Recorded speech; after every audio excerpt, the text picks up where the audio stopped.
आज कनक्स किचन में बनाने वाले हैं एकदम मुलायम और फूली फूली 100% सटीक तरीके से महाराष्ट्र की स्पेशल पूरन पोली।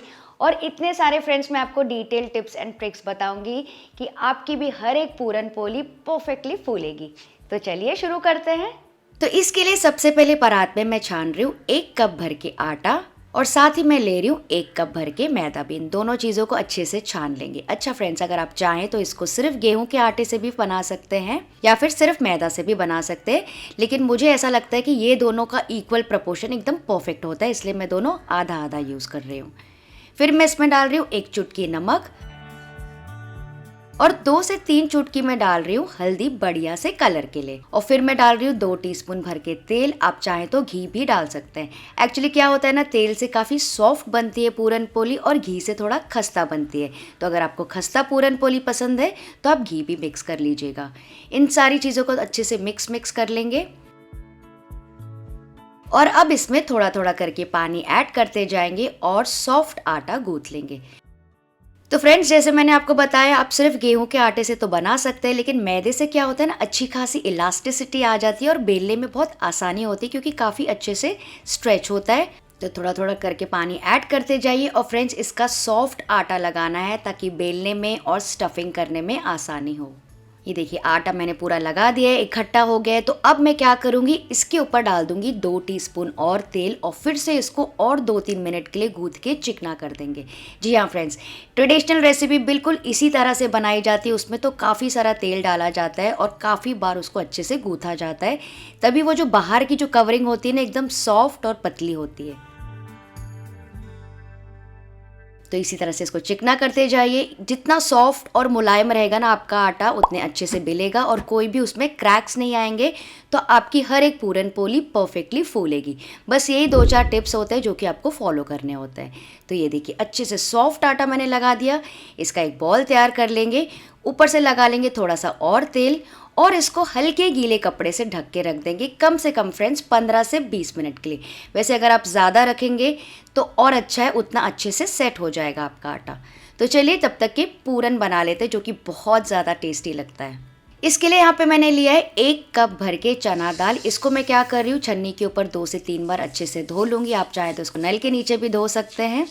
इससे क्या होगा, इसकी जो पूरी डस्ट वगैरह वो निकल जाएगी। तो अच्छे से इसको धो लीजिए और जब पानी क्लियर आ जाएगा तो आप चाहें तो इसको सोक भी कर सकते हैं 10 से 15 मिनट के लिए, लेकिन आज मैं इसको सोक नहीं कर रही हूँ, मैं डायरेक्टली बनाऊंगी। उससे क्या होता है ना, जो स्टफिंग है काफ़ी दरदरी बनती है। तो मैं इसको डायरेक्टली ट्रांसफ़र कर रही हूँ प्रेशर कुकर में और इसमें मैं डाल रही हूँ 4 कप भर के पानी। इतनी दाल के लिए, मतलब 1 कप दाल के लिए एटलीस्ट 4 कप पानी हमको लग जाएगा।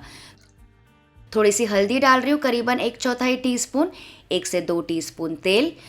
थोड़ा सा मिक्स कर लेंगे और इसको लिड से कवर करके इसको फ्रेंड्स हाईएस्ट फ्लेम पे 1 सीटी बजने देंगे और फिर गैस का फ्लेम लो कर देंगे और लो मीडियम फ्लेम पे कम से कम 4 से 5 और सीटी बजने देंगे।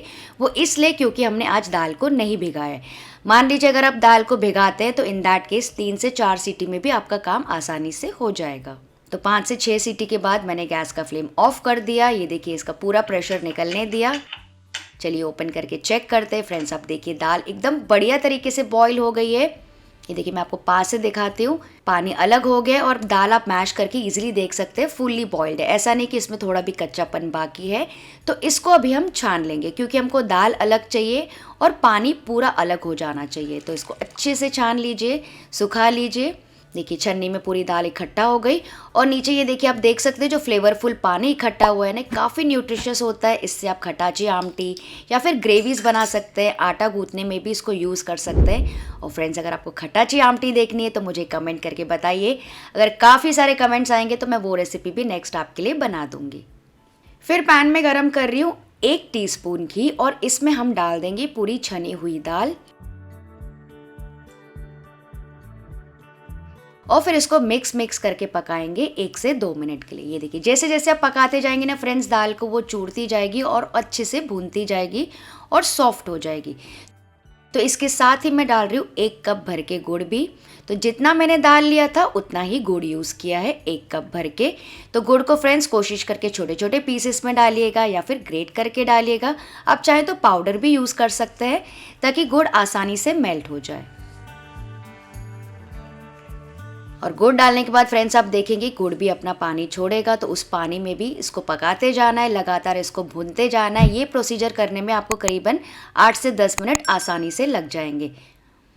तो फ्रेंड्स अब मुझे ये कमेंट करके बताइए कि होली के समय आपको कौन सी रेसिपी खाना सबसे ज़्यादा अच्छा लगता है, पूरन पोली या फिर गुजिया या करंजी। मैं आपके कमेंट्स का वेट करूँगी।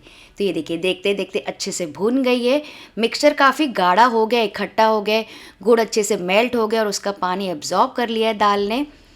देख सकते हैं बिल्कुल आटे जैसी कंसिस्टेंसी पे आ गया है। तो अब इसको और थोड़ा सा चलाते रहिए ताकि नीचे चिपके ना। थोड़ा सा हमको इसको और सूखा करना है। और फ्रेंड्स अगर आप चाहें तो गुड़ के मिठास को बैलेंस करने के लिए 2 से 3 टेबलस्पून शक्कर भी डाल सकते हैं। और फ्रेंड्स अब देखिए करीबन 10 से 12 मिनट हो गए, एकदम यूनिफॉर्म इवन मिक्सचर तैयार हो गया। आप चेक कैसे करें कि पूरन तैयार है कि नहीं। तो यहाँ पे एक स्पून बीच में रख दीजिए, सेंटर में से स्पून प्लेस कर दीजिए। ये देखिए लूज हो रहा है और थोड़ा सा गिर रहा है, तुरंत से गिर रहा है, इसका मतलब आपका पूरन परफेक्ट नहीं है। तो इसको 2 से 3 मिनट के लिए और भूनेंगे और थोड़ा सा और सुखा लेंगे। फिर से चम्मच डाल के चेक करते हैं। ये देखिए अब चम्मच अच्छे से स्टैंड हो रहा है, गिर रहा नहीं अपनी जगह से। इसका मतलब पूरन की जो स्टफिंग है एकदम परफेक्ट है, बहुत गीली नहीं है और बहुत सूखी भी नहीं है। तो यहाँ पे फ्लेवरिंग के लिए हम डाल देंगे आधा टीस्पून इलायची का पाउडर और साथ ही मैं डाल रही हूँ ये जायफल यानी कि नटमेग। इसको ना ग्रेट करके डाल देंगे, बहुत अच्छा फ्लेवर आता है फ्रेंड्स, इसको डाल के ज़रूर देखिएगा। और फ्रेंड्स अगर आपके पास ना हो या नहीं यूज़ करना है तो कम्प्लीटली ऑप्शनल है।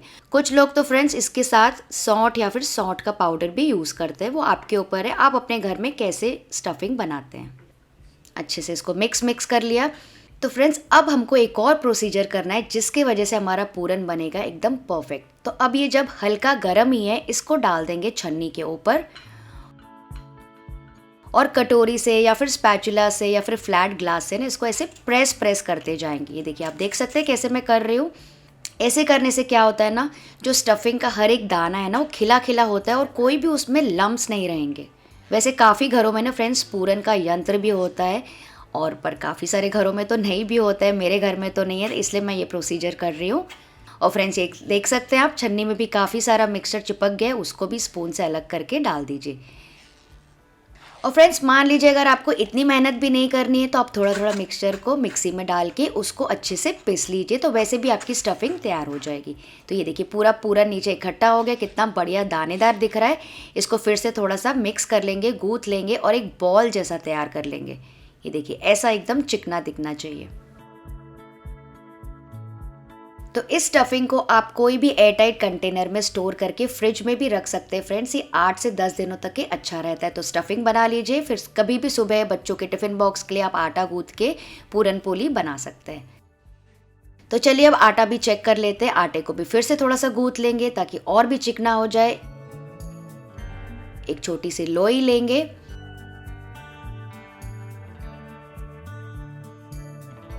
और मैं स्टफिंग की बॉल भी ले रही हूँ। फ्रेंड्स मैं आपको डिफरेंस दिखाती हूँ। ये देखिए डिफरेंस आप देख सकते हैं, लोई इतनी बड़ी है और स्टफिंग जो है ना उससे थोड़ी ही छोटी है। ऐसा नहीं कि काफ़ी कम स्टफिंग हमने लिया नॉर्मली जैसे हम पराठे के लिए लेते हैं। तो लोई को डिप कर लेंगे सूखे आटे में या फिर मैदा में और इसको अपने हाथों से इसे स्प्रेड कर लेंगे। तो ऐसे अपने हाथों से इसे फैलाते जाइए और एक कटोरी जैसे बना लीजिए। आप देख सकते हैं कटोरी रेडी हो गई है। अब इसके बीच हम स्टफिंग प्लेस कर देंगे। देखिए कितनी अच्छी स्टफिंग है, कंजूसी फ्रेंड्स बिल्कुल मत कीजिएगा स्टफिंग में। और अब इसको धीरे धीरे ऐसे सील करते जाएंगे, नॉर्मली जैसे हम मोमोज या फिर मोदक सील करते हैं। फ्रेंड्स आप देख सकते हैं क्योंकि आटा हमने एकदम सॉफ्ट लगाया है तो कितने अच्छे से ऊपर की तरफ आ रहा है, अच्छे से सील हो रहा है, कोई क्रैक्स नहीं आ रहे, एकदम स्मूथली और इवनली एकदम फिनिशिंग के साथ ही एकदम बॉल बन गया है। तो इसको ऐसे थोड़ा सा फिर से इवन आउट कर लेंगे अपने हाथों से। ये देखिए बॉल रेडी हो गया है। अब फिर से थोड़ा सा सूखा आटा लेंगे और इसको अब बेलना स्टार्ट करेंगे। तो फ्रेंड्स जैसे मैंने आपको बताया लोई जो है इतनी हमको रखना है और स्टफिंग काफ़ी सारी रखनी है, स्टफिंग में कंजूसी बिल्कुल नहीं करनी है।